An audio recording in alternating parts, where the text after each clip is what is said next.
কেমন হবে কবরের প্রথম রাত? মানুষ যখন মারা যায়, কবরে দাফন করার আগ মুহূর্তে যে কার্যাবলীগুলো রয়েছে সেগুলোর ক্ষেত্রে মাইয়েত নিথর দেহ হিসেবে পড়ে থাকে। যখন দাফন করা হয়, দাফন করার পরে মানুষজন যখন তার থেকে একটু দূরে সরে যায় তখনই তার ভিতরে রুহু দেওয়া হয় এবং সে দাফনকারীদের পায়ের জুতার আওয়াজ শুনতে পারে। এরপর কবরের ভিতরে আল্লাহ রাব্বুল আলামিন দুইজন ফেরেশতা পাঠিয়ে দেন, মুনকার আর নাকির। তারা তাকে তিনটি প্রশ্ন করে।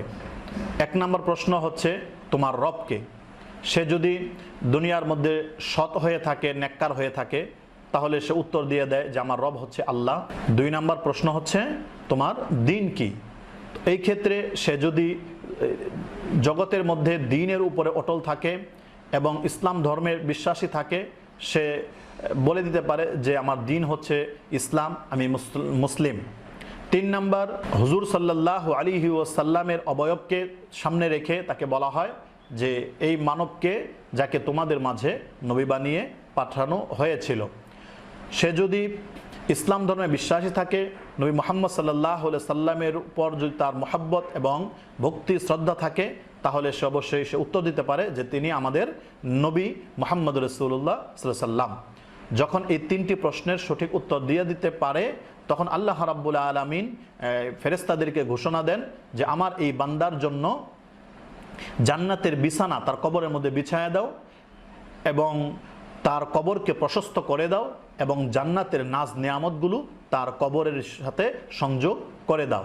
তখন সে অনন্তকাল আল্লাহ রাব্বুল আলামিন সে নাজ নিয়ামতের মধ্যে ডুবে থাকে, ঘুমন্ত অবস্থায় থাকে। আর যদি সে উত্তর না দিতে পারে, সে যদি পাপিষ্ঠ হয়, জাহান্নামের আযাব রয়েছে, সেই জাহান্নামের আযাবের একটি নমুনা সে কবরের মধ্যেই পায়। কারণ জাহান্নাম থেকে কবরের মধ্যে এরকমভাবে সংযোগ করে দেওয়া হয়, কবরের ভিতরে জাহান্নামের তাপ আসতে থাকে এবং আল্লাহ রাব্বুল আলামিন বলতে থাকেন যে তাকে জাহান্নামের যে আগুনের পোশাক তাকে পরিয়ে দাও, আগুনের বিছানা তাকে বিছায় দাও এবং দুই পাশের মাটি তাকে চাপা দিতে থাকে। এছাড়া হাদিসের মধ্যে আরেকটি এসেছে, যদি কোনো মানুষ মারা যাওয়ার পরে সে যদি ওই মানুষটা যদি নেককার হয়, তাহলে তার ঠিকানা জান্নাত হবে না জাহান্নাম হবে, এটা দৈনিক দুইবার করে সকাল বিকাল এটা দেখানো হয়। জান্নাতি মানুষ তার জান্নাতের ওই নাজ নিয়ামতগুলো দেখে আনন্দিত হয়, সুতরাং কবরের জগৎ তার জন্য মধুময় হয়।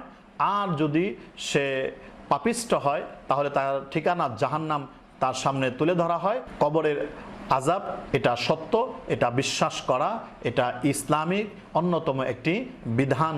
কারণ নবী করিম সাল্লাল্লাহু আলাইহি সাল্লাম ইরশাদ করেছেন, কবরটা হয়তোবা জান্নাতের একটি টুকরা হবে, নয়তো জাহান্নামের একটি গর্ত হবে। আল্লাহ রাব্বুল আলামিন আমাদের সবাইকে কবরের প্রস্তুতি নিয়ে কবরে যাওয়ার তৌফিক দান করুন, আমিন।